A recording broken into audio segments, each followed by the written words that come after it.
Parshas Bo, the end of Parshas Bo has a Ramban that is really my number one favorite Ramban. Not that I know that much, and I know that many Rambans, but that Ramban really speaks to me, always did. And it basically talks about the fact that, you know, this Parsha, the last three Parshas, talk about the big miracles in Egypt, and the next bit we talk about crossing the sea, and big stuff that we don't see anymore. So that Ramban tells us that the reason we have those kind of miracles, the reason Hashem made those kind of miracles, and He is not going to keep making them for us in every generation.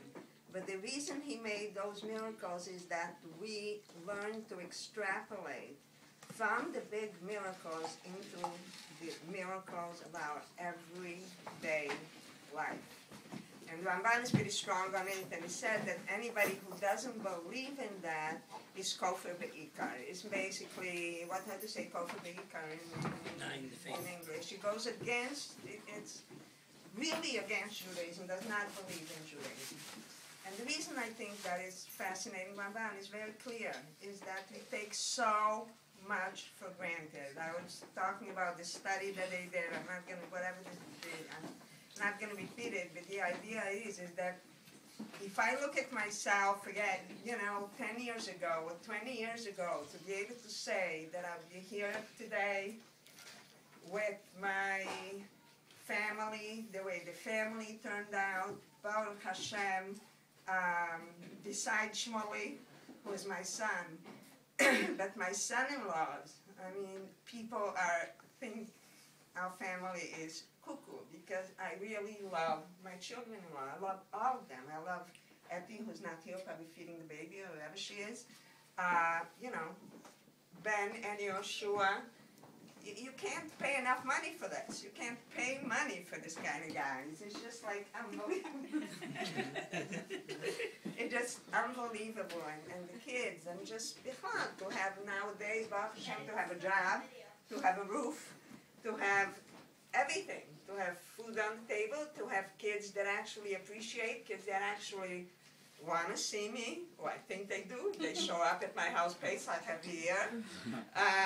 You know, they invite me to their house. I mean, it's just unbelievable. I know I'm saying things like, oh, this is so mushy, whatever, but it's really the reality of everyday life. That's beside the fact that, Baruch Hashem, I wake up walking on my own 2 feet, you know, talking through my own mouth, eating through my mouth, you know, all these, it's unbelievable. It's really even at your, like, most, you know, it's really unbelievable to be able to really, and I really hope that, for myself, that I will really be able to appreciate, not just today, but the rest of my life, whatever that's going to be, to really be able to appreciate all these little things and all this, you know. Really, it's just amazing. So and I'm not going to go into it, but my friends, you know, who are here, and people from different levels of my life, I mean, going all the way back 27 and a half years, all the way to now, it's just, you know, I just wish for everybody that they should have this kind of satisfaction and nachat and just gratitude to Hashem for having given me everything that He has given me. So thank you very much, everybody.